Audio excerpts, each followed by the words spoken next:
हम जैसे कर्म करते हैं हमें वैसा ही फल मिलता है।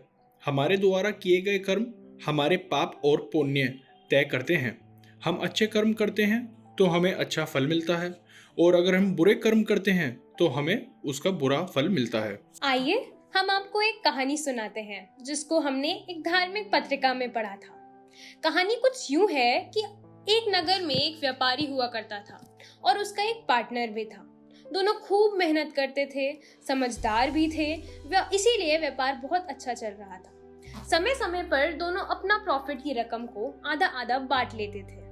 एक दिन व्यापारी हिसाब किताब करने बैठा और उसने देखा कि उन्हें बहुत अच्छा प्रॉफिट हुआ है।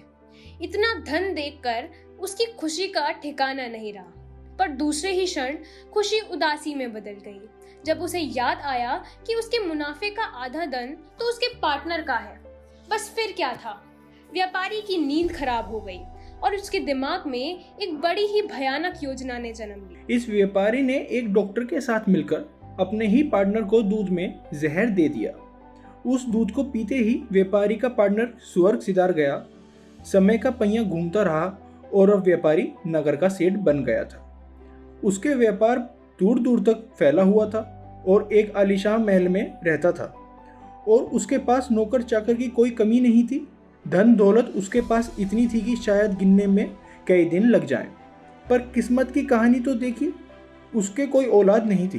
पति पत्नी ने ना जाने कितने मंदिरों, साधु और सन्यासियों के पास माथा टेका, कितने व्रत रखे और धार्मिक अनुष्ठान करवाए थे।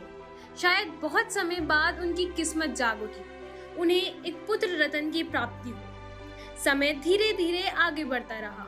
सेठ का बेटा बड़ा हुआ।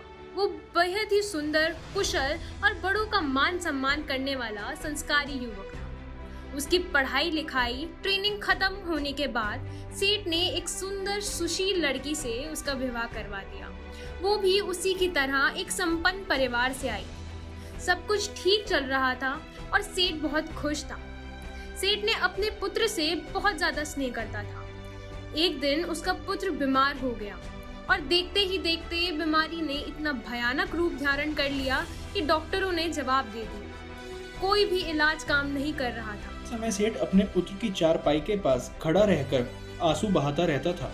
बहुत ही दुखी रहता था। उसे समझ नहीं आ रहा था कि वह क्या करे। अचानक एक दिन सेठ का बेटा हंसने लगा और उसने कहा, पहचाना नहीं मुझे? सेठ हैरान हो गया और बेटा बोलता रहा।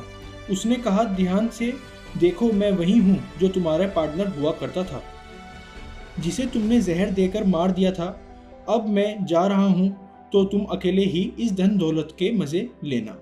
तुम्हारा कोई वारिस भी नहीं बचा। सेठ की मानो छाती ही फट गई। बड़ी मुश्किल से उसने अपने आप को संभालकर अपने बेटे से पूछा, चलो मुझे अपनी करनी का फल जो मिला सो मिला, परंतु इस सुशील कन्या का क्या कसूर जिसे तुम विधवा छोड़कर जा रहे हो? सेठ का बेटा बड़ी मुश्किल से मुस्कुराया और बोला कि आपने इसको भी नहीं पहचाना? ये वही डॉक्टर है जिसके साथ आपने मिलकर मुझे जहर दे दिया था। इसको भी अब इसके कर्मों का फल मिल गया है। ये कहकर सेठ का बेटा भी स्वर्ग सिधार गया। यह तो एक केवल कहानी है, लेकिन इस कहानी से हमें बहुत अच्छी सीख मिलती है कि हम जैसा करते हैं हमें वैसा ही फल मिलता है। इस जन्म नहीं तो अगले जन्म में अपने कर्मों का फल भुगतना ही पड़ता है। एक बहुत अच्छी कहावत है कि जैसा बोओगे वैसा ही काटोगे। अगर हमने बबूल का पेड़ बोया है तो हम आम नहीं खा सकते, हमें सिर्फ कांटे ही मिलेंगे। मित्रों, अगर हमने कोई गलत काम किया है या किसी को धोखा दिया है तो हम कभी भी खुश नहीं रह सकते। हमें कभी भी सुख और शांति नहीं मिल पाएगी। हम हमेशा किसी मुश्किल और परेशानी से घिरे रहेंगे। इसीलिए कर्म करते समय हमेशा जागरूक रहने की आवश्यकता होती है। हमेशा शुभ कर्म करते रहिए, क्योंकि ईश्वर सबकी खबर रखते हैं। धन्यवाद।